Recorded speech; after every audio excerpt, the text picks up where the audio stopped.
Buenas tardes a todos. Ya han hecho la presentación. Bueno, pues este es un poco el índice de lo que va a ser la presentación. Nos vamos a, como en la vertiente de profesor de hidrología forestal, que es en la que estoy hoy aquí.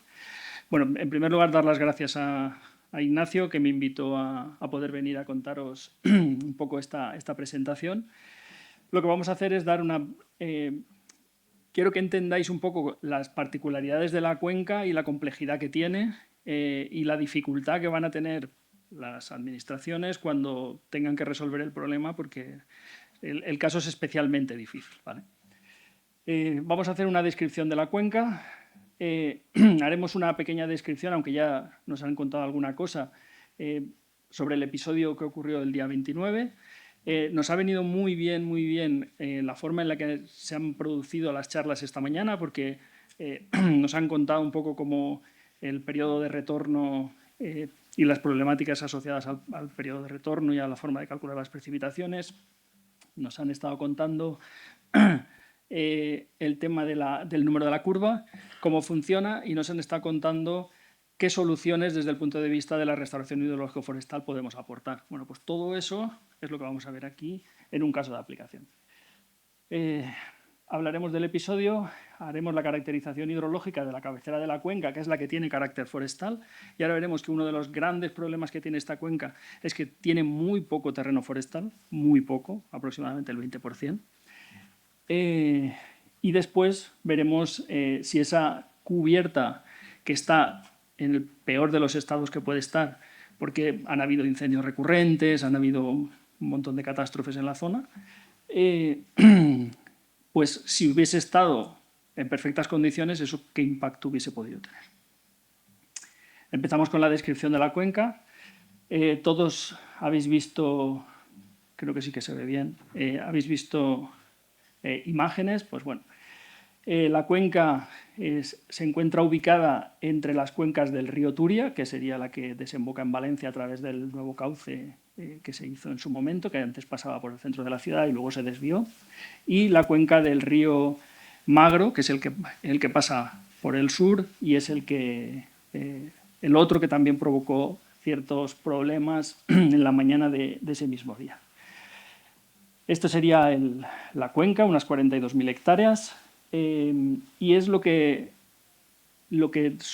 esta cuenca es la que alimenta de forma natural a la Albufera. Estamos hablando de la cuenca de la Albufera. Todo el mundo la llama la cuenca, la Rambla del Pollo, pero en realidad es la cuenca de la Albufera. Aquí tenéis los municipios que va recorriendo. La cabecera, prácticamente en su totalidad, es el municipio de Chiva y el municipio de Buñol. Y a partir de ahí va atravesando una serie de municipios. Chiva no solamente, ahora veremos alguna fotografía, no solamente se vio afectado el casco urbano, sino que la totalidad del término municipal está dentro de esta cuenca. Hay otros que también están, como Godelleta, están también en su totalidad dentro, Torrente. Y a partir de aquí la zona cero. ¿Vale? Ahora después lo iremos viendo. Paiporta, Catarroja, Massanas, Alfafar, toda la zona en donde se produjo, donde no llovió nada, y es donde se produjo todo el problema de las inundaciones.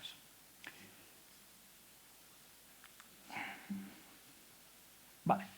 Bueno, el cauce principal tiene 43,5 kilómetros y un desnivel, como termina en el mar, el punto más alto está a 1.023 metros, por tanto hay un desnivel de 1.023 metros, ¿vale? Porque la cuenca termina a cota cero.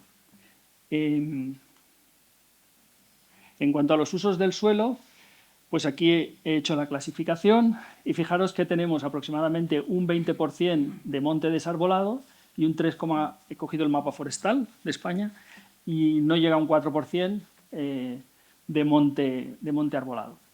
Eso es lo que tenemos, un 24%, no llega a un 25%, después queda un poquito de monte arbolado disperso y monte arbolado raro. Todo esto no llega ni siquiera al 25% y es lo que tenemos. El resto, 60% cultivos, la masa de agua, que es la albufera, artificial o urbanizado, aproximadamente un 13, un 14%. ¿Vale? Esos serían un poco los usos del suelo de nuestra cuenca y repartidos en esta forma que tenéis aquí. Entonces, ¿qué es lo que tenemos? Pues tenemos una gran zona de agricultura de regadío. En color morado serían las zonas urbanas. Toda esta parte azul, territorio forestal no arbolado, y en rojo las pequeñas teselas que todavía conservan un poco de arbolado. ¿Vale? Esa es un poco la imagen o la foto de los usos del suelo y que, de acuerdo a al método que nos han estado explicando esta mañana, es como el territorio respondió. El territorio respondió con ese agua roja o agua marrón, como la queramos llamar. Ignacio decía que le cambiáramos el color, le ponéis el color que queráis, pero un poco el responsable de ese color, pues aquí tenéis un poco la caracterización del territorio y cómo ese territorio ha respondido. Si vamos analizando, esta le he dado al revés, vale. Toda esa zona forestal, la buena noticia es que cae en 3 montes de utilidad pública y, por tanto, que sí que se podría actuar sobre ellos. Es decir, toda esta zona que hemos visto aquí arriba, toda esta zona, sí que son varios montes de utilidad pública y sí que se podría tomar algún tipo de medida de restauración hidrológico-forestal. Si analizamos los barrancos, la cuenca, fijaros, desde el punto de vista del comportamiento hidrológico, es una cuenca alargada en la cual vamos a tener, primero, 3 barrancos que funcionan en paralelo, que están aquí arriba. Ahora los vamos a ver con detalle. 1, 2, 3. Concentran en este punto y a partir de aquí esto va viajando por el cauce principal y se le van sumando cauces de barrancos secundarios que se van sumando y que van incrementando el caudal, ¿vale? Eso es un poco el funcionamiento hidrológico. Es una cuenca larga en donde esos 3 primeros barrancos que concentran, tienen un tiempo de concentración muy parecido, son estos 3 que tenéis aquí. En primer lugar, este recibe el nombre de Barranco Grande, sería un barranco que sería forestal. Cueva Morica, que tiene aproximadamente la mitad de suelo forestal, la otra mitad ya es agrícola, y después el Barranco de Chiva, que tendríamos toda esta parte de aquí, que también sería forestal, y esta parte de aquí, ahora lo vamos a ver con fotos, que ya sería agrícola. Y de aquí para abajo prácticamente ya no queda terreno forestal, ¿vale? Todo va a ser una cuenca agrícola. En ese punto en donde hemos dicho que se concentran estos 3 cauces, ahí, como los 3 llegan en paralelo y al mismo tiempo, a partir de aquí el caudal se multiplicó. Entonces, todas las infraestructuras desde este punto hacia abajo fueron cayendo y colapsando absolutamente todas, ¿vale? Eso es lo que os muestro en estas fotos. Este es el punto donde se encuentran los 3 barrancos y entonces por aquí llega uno, por aquí llega el otro y después aquí viene la bifurcación del otro. Nada más concentrarse los 3 barrancos en ese punto, lo siguiente que viene es un puente, que es este puente que tenéis aquí. Bueno, pues este puente, los puentes están los que cayeron y los que se quedaron en el medio del nuevo cauce, ¿vale? Este es de los que se quedó en el medio del nuevo cauce, el cauce se ensanchó y entonces el puente se quedó centrado, ¿eh? Entonces ahí veis toda la parte que desapareció y el nuevo cauce pues dejó el puente centrado. Hemos dicho que esta cuenca tiene una parte que es forestal y otra parte que es agrícola. Es una lástima, no sé si se puede bajar un poco la luz para que se vea un poco más, pero ahí arriba estamos viendo la parte forestal, los montes, ahora después los veremos con más detalle, y esto es la agricultura, así se ve un poquito mejor, ¿vale? Toda la zona de agricultura de regadío que nos podemos encontrar hasta que llegamos aquí. Los cauces, desde donde se acaba la zona forestal hasta abajo, son típicas ramblas mediterráneas, y este barranco de aquí, el que hemos visto, el tercero, que es el que hemos llamado Barranco de Chiva, este tiene la particularidad de que pasa por el centro del casco urbano. Esta es la fotografía que habréis visto 1000 veces en televisión, que es el barranco pasando por el casco urbano de Chiva y todos los daños que provocó ese día. Entre la zona de regadío y la zona forestal nos vamos a encontrar una zona de transición de cultivos de secano, en donde vamos a tener pues, las zonas más llanas, pues, cultivos establecidos, y ya en las estribaciones de los montes pues, lo que nos vamos a encontrar son las típicas terrazas de cultivos marginales que están abandonadas. A partir de aquí, lo que nos vamos a ir encontrando son cuencas 100% agrícolas. Por ejemplo, Chiva es estos edificios blancos que se ven aquí. Esto es el polígono de Chiva, que es este polígono que hay aquí, El casco urbano está aquí.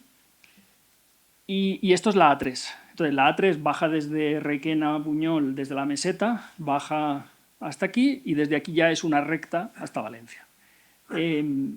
Ahora después veremos un poquito más de ahí. Bueno, pues aquí, esta zona de aquí, la podemos ver en esta fotografía, cultivos de secano, y este sería la zona de la parte forestal. Esta foto está hecha desde arriba, en la parte forestal. Esto es lo mismo. Vale, si nos vamos para arriba, esto es lo que nos vamos a encontrar. Lo que nos vamos a encontrar es matorral, sucesivos incendios, poco suelo, suelos esqueléticos, suelos embolsados, no son suelos de mala calidad, pero muy poco suelo y afloramientos rocosos. Eso es lo que nos vamos a encontrar ahí. Que esa es otra cuestión para otro reto que tendrán los compañeros que tengan que hacer este tipo de reforestaciones, de restauraciones hidrológico-forestales, ser capaces de volver a establecer una cubierta arbórea con una fracción de cavidad cubierta lo suficientemente grande como para que esto tenga el comportamiento hidrológico que debería tener. Eso es un reto en el que habrá que pelear. Esta es la situación en la que está. Los sucesivos incendios pues, han degradado la cubierta forestal hasta el infinito y lo que tenemos es pues, monte bajo y alguna regeneración puntual en algún sitio. Y los afloramientos rocosos. ¿Vale? Esto es una zona, por ejemplo, en la que hay un poquito más de suelo. ¿No? En esta zona, en algún momento, se hizo también alguna actuación de restauración hidrológico-forestal y aquí tenemos los 3 o 4 diques que me pude encontrar, totalmente aterrados, por supuesto, pero cumpliendo su función. ¿Vale? Aquí tenemos uno pequeñito y uno en un cauce más principal. Esto es lo mismo, es la Rambla. ¿Vale? Esta fotografía está hecha justo encima de lo que es el casco urbano de Chiva. ¿Vale? Hemos dicho que el casco urbano de Chiva está aquí, pues esto sería visto desde la parte de arriba. Esto es lo que nos vamos a encontrar, matorral. Y ya empezamos a viajar hacia abajo, es decir, ha caído o está cayendo el episodio de precipitaciones torrenciales del día 29. Estos 3 barrancos concentran a la vez, llegan a este punto y a partir de aquí esto empieza a viajar y empiezan a colapsar, como os decía antes, todas las estructuras. Y se les van sumando barrancos. Barrancos que en su totalidad son barrancos 100% de carácter agrícola.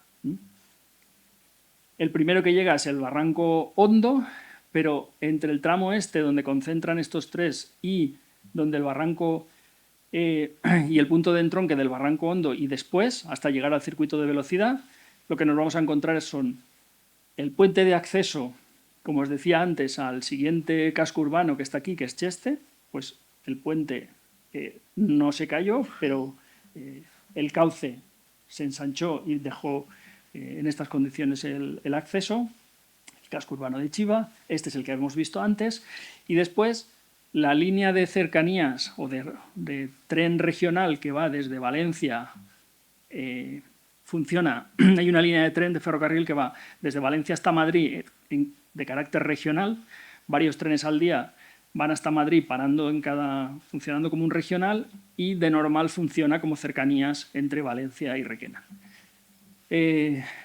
Atraviesa el barranco en 2 puntos, uno aquí y otro aquí, pues este es el estado en el que quedaron esos dos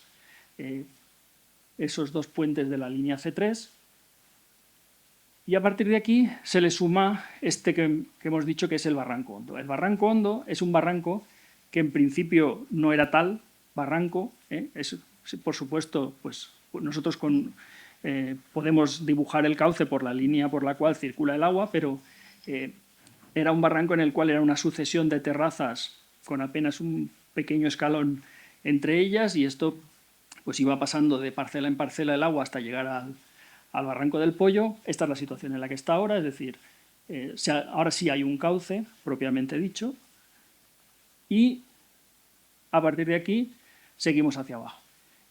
El siguiente punto que nos vamos a encontrar es el punto donde el barranco anterior era este, seguimos hacia abajo y lo siguiente que nos vamos a encontrar es la confluencia de la Rambla del Pollo, bueno, esto no lo he dicho, estos 3 barrancos tienen nombre y a partir de este punto ya es lo que se conoce como la Rambla del Pollo. Es decir, la Rambla del Pollo empieza a partir de donde se juntan los 3 barrancos de cabecera. Se encuentra con el barranco hondo, continuamos, Rambla del Pollo, y se encuentra con otro barranco 100% agrícola, que es el barranco de la Sechara, que se unen en el parking del circuito de velocidad. Entonces, ahí lo que nos vamos a encontrar es esto de aquí. Esta es la situación en la que quedó el parking del circuito de velocidad, el circuito es esto, y en el punto donde ambos confluyen, pues esta fue la situación un poco en la que quedó. La cuenca es una cuenca, como os decía, una cuenca agrícola de regadío.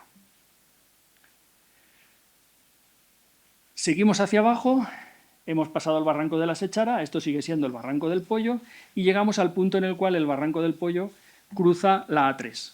Este punto es un punto especialmente significativo porque es donde estaba el aforo, el punto de aforo que se llevó la avenida. El punto de aforo estaba puesto en el puente de la autovía, el agua pasó por encima, lo arrastró y se lo llevó. Entonces, eso es en este punto. Esto es la A3, todo esto es la A3 y este es el punto donde cruza. Aquí, un poquito más adelante, se va a juntar el barranco de Pelos y el barranco de Gallego, pero con una particularidad.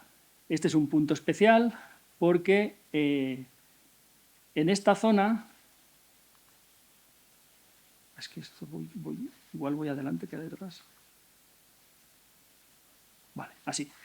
Este sería el paso de la autovía, ¿veis? Esto es la A3 y por aquí en diagonal viene la Rambla del Pollo. Eso es un antiguo puente, que es este puente de aquí, es un antiguo puente antes de que existiera la A3, incluso antes de que existiera la Nacional 3. Es decir, es un puente de la antigua carretera de Valencia a Madrid que se quedó ahí y no tiene principio, no tiene final, no tiene continuación, pero está ahí, ¿vale? Y va resistiendo. Ahí se quedó. Entonces, en este punto, aquí es donde estaba el aforo del SAI, en este punto la Rambla del Pollo tiene, ahí lo he vuelto a dibujar, ¿no? Ese punto, la Rambla del Pollo tiene un ancho de unos 120 metros, ¿vale? Para que os hagáis una idea de la magnitud de la Rambla. Aquí no hay problemas de desbordamiento, 120 metros de ancho de cauce y a continuación esa Rambla que tenía 120 metros de ancho, aquí lo vamos a ver mejor, esto que tenía 120 metros de ancho viene por aquí y cuando llega a ese punto desaparece. Pero no porque se haya ocupado, desaparece porque es un caso típico de desaparición de cauce porque el territorio se queda sin pendiente. Es decir, aquí tenemos un llano natural de inundación en donde, que es todo este llano que estáis viendo aquí, es un llano natural de inundación totalmente horizontal. Ahora veremos alguna foto más de esto. ¿Veis? Este es el barranco, la Rambla del Pollo con sus 120 metros y cuando llega aquí desaparece, ha desaparecido, ya no hay cauce. A esto se le van a sumar en ese mismo punto, como hemos visto antes,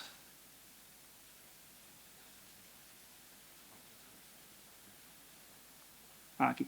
Como hemos visto antes, en este punto donde desaparece, que es este, se le van a sumar 2 barrancos más, el barranco de Pelos y el barranco Gallego. Estos 3 barrancos lo que van a hacer es que se van a laminar por completo, su caudal se va a extender por todo ese llano de inundación y digamos que se va a resetear. Es decir, solamente el rebose de esa zona de laminación natural, cuando el terreno vuelve a tener pendiente, continúa. Pero no continúa la totalidad del caudal, sino que una parte de ese caudal se va a quedar ahí laminado y va a volver a empezar.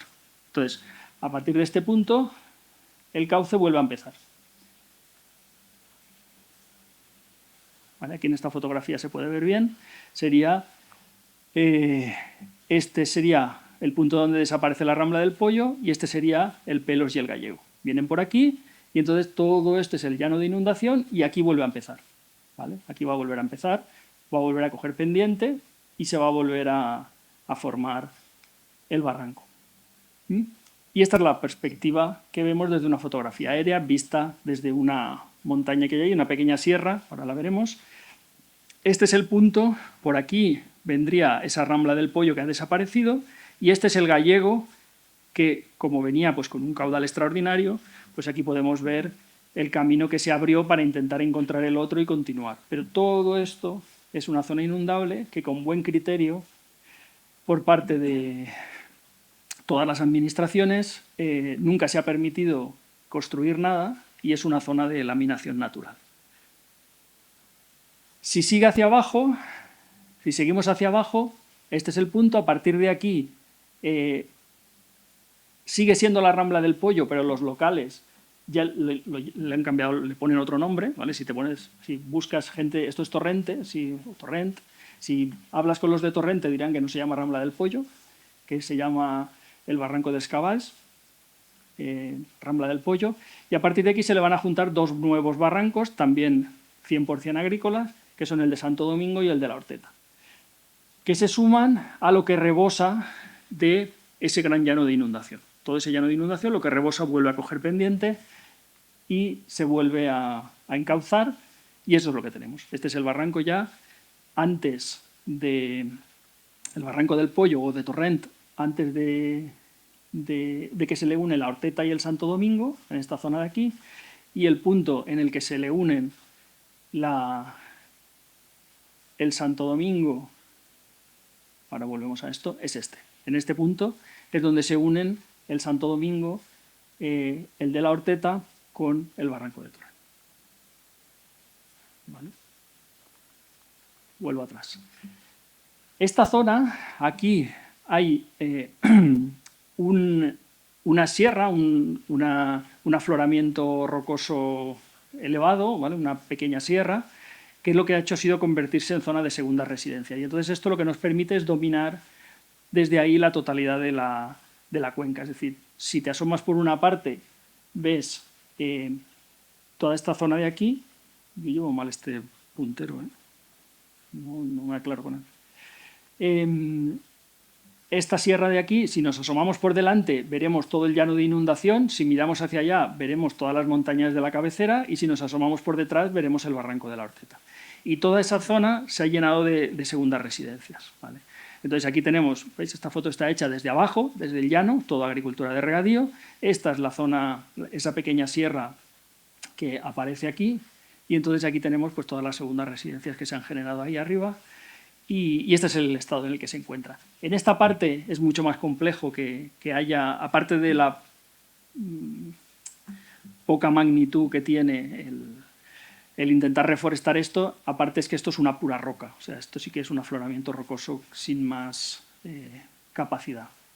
Si nos asomamos a la cara de atrás, pues lo mismo, vamos a encontrar zona de regadío y segundas residencias. Eso es lo que vamos a encontrar ahí. Y a partir de este punto se juntan la Rambla del Pollo o el Barranc de Torrent o el Barranc de Escabals, como lo queramos llamar, con la Horteta y el Santo Domingo, y a partir de aquí se convierte ya en un barranco 100% urbano. A partir de aquí, hasta que llegue a la Albufera, todo esto se va a convertir en un barranco urbano. Esto es el lago, esto es el prelago con los arrozales, esto es la autovía de Alicante a Albacete, y entonces todo este tramo de aquí es un tramo 100% urbano, que es la zona cero, por lo que hemos llamado la zona cero. Primero entra en Picaña, después entra en Massanassa, después entra en Catarroja y finalmente sale a la Albufera, ¿vale? Eso es un poco la descripción de la cuenca que tenemos. Por tanto, tenemos una cuenca que es 80% agrícola, 20% forestal, todo el tramo medio regadío 100%, toda la parte final urbana 100%. ¿Vale? Ese es un poco el grandes rasgos, la descripción del problema. El episodio de ese día, ¿qué pasó el día 29? Pues el día 29 lo que pasó fue esto. El epicentro estuvo en esta zona de aquí. En la parte de la Rambla del Pollo aproximadamente cayó la mitad y la otra mitad cayó en la cuenca del Magro. La cuenca del Magro pues sale por otra zona y esta parte de aquí básicamente 2 pluviómetros de valores extraordinarios, el de Chiva y el de Turís, que son los que nos ha estado esta mañana hablando de ellos, el de Turís y el de Chiva. Este es el de Chiva está aquí, el de Turís está aquí, aproximadamente unos 700 milímetros. Eso fue lo que cayó en esta zona. Y después el resto de pluviómetros que recogieron aproximadamente unos 300. Esa es un poco la descripción. Estos 700 milímetros cayeron aproximadamente 100 por la mañana y el resto cayeron todos por la tarde, ¿vale? Entre los 600 y los 700 milímetros. Ahora, esta mañana se ha abierto el debate del tema de los periodos de retorno y nos han demostrado lo importante que es añadir registros hacia atrás, registros de la misma magnitud, porque si nosotros tenemos una ventana en la cual no se han producido registros lo suficientemente altos, cuando calculamos los periodos de retorno, esos datos no son extrapolables. Y la prueba está en que la publicación que todos usamos para calcular las máximas lluvias de proyecto, pues para conseguir valores del entorno de los que se produjeron esa vez y que se han producido otras veces, nos tenemos que ir a valores de periodos de retorno que no son razonables, ¿vale? Hay gente por ahí que está recalculando, metiendo esos valores extremos que se han producido anteriormente y le están saliendo periodos de retorno de 2.000 años, de 3.000 años, pero claro, todo va a depender de los valores extremos que tú metas en la serie, te saldrá una cosa o te saldrá otra, ¿vale? En cualquier caso, sí que fue un evento extraordinario, eso es evidente. Ahora, hemos dicho que íbamos a hacer una caracterización o que íbamos a hablar del problema desde el punto de vista hidrológico forestal. Ya hemos visto que tenemos un 80% de cuenca en la que no podemos hacer absolutamente nada, porque es agrícola, y al final de la cuenca tenemos una zona que es 100% urbana, que es la que sufre el problema.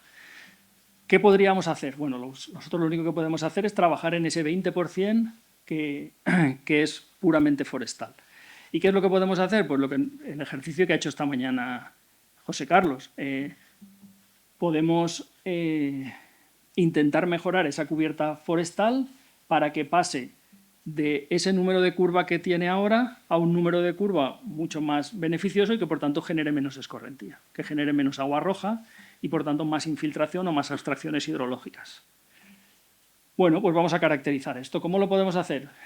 Esta tabla, hay una metodología que los que estáis relacionados con la hidrología forestal la conocéis perfectamente, que es el método de los números primos, que consiste en, si la tabla del número de curva clasifica por pendiente, por grupo hidrológico y por uso del suelo, pues vamos a clasificar por pendientes, vamos a clasificar por tipo de suelo y vamos a clasificar por usos del suelo. A partir de ahí los combinamos y nos salen los números de curva, un mapa de números de curva de esa cuenca. Esos números de curva, esto nos ha venido muy bien porque ya nos lo han explicado esta mañana, son números que van de 0 a 100 y que lo que nos dicen es una precipitación, qué cantidad de escorrentía producirá. Pues si yo, por ejemplo, caen 200 milímetros, si el número de curva es 50, de esos 200 milímetros tendremos 60 de escorrentía, mientras que si el número de curva es 65, pues serán 100. ¿Vale? Ese es un poco el planteamiento del número de curva. Pues cogemos estos números de curva que nos han salido en toda esta zona y nos vamos a un modelo hidrológico. En este caso, yo he hecho el ejercicio de simularlo en un modelo de uso común, que es el GKHMS, y lo que nos sale es, bueno, aquí tenemos los números de curva de cada una de las subcuencas en las que he dividido esto, porque en unas podríamos actuar y en otras no. En esta cuenca podríamos actuar en el 100%, en esta cuenca podríamos actuar en el 100% y en esta cuenca podríamos actuar aproximadamente en un 50%. Estos son los números de curva actuales que me salen, aproximadamente estamos en el entorno de 60. Y lo que hacemos es, o lo que podemos intentar hacer, lo único que podemos intentar hacer es esos 60, convertirlos en unos números más favorables, pasando de una masa forestal totalmente destruida a una masa forestal densa, con fracción de cavidad cubierta y con capacidad de protección y de infiltración. ¿Vale? ¿Cuál es el resultado de esto? Pues el resultado de esto, tras hacer las simulaciones con el modelo, lo he vuelto a sacar de la presentación, el resultado pues lo tenéis aquí. Para ese día y para ese episodio, y teniendo en cuenta solamente esas 3 cuencas de cabecera, ¿vale? Esas 3 cuencas de cabecera, el resultado es que en la subcuenca Aquí simplemente he sacado una, es simplemente para que se vea la 11. La 11 sería esta de aquí, ¿vale? Esta de aquí. Pues en esta cuenca, y en el resto pasarían lo mismo, en esta pasaría lo mismo, en esta pasaría lo mismo, en esta pasaría lo mismo. En esta cuenca pasaríamos de 574 metros cúbicos por segundo a unos 400 metros cúbicos por segundo. Es decir, una reducción de un 30% en el caudal punta y una reducción de casi el 50% en el volumen total de escorrentía generada. Bueno, pues esta es un poco la cuantificación o las posibilidades que tendría el tener esa cubierta en perfectas condiciones. Pero si nos vamos a periodos más razonables, es decir, esto ya lo hemos debatido, si el periodo de retorno es un concepto correcto o no, o si tiende a que la gente piense que es algo que no va a volver a ocurrir en los próximos 500 años, porque como ya ha ocurrido en los próximos 500 años no va a ocurrir, cuando simplemente estamos hablando de probabilidades, y no es así. En cualquier caso, sí que es un evento extraordinario. Entonces, ¿qué pasaría o qué efecto tendría en eventos mucho más comunes o más habituales? Pues si nos vamos, por ejemplo, a 25 años y hacemos esa misma simulación para una precipitación de 150 milímetros, pues el resultado sería que podríamos rebajar esos caudales hasta en un 80%. ¿Vale? Ese es un poco el resultado del análisis que he hecho para esto.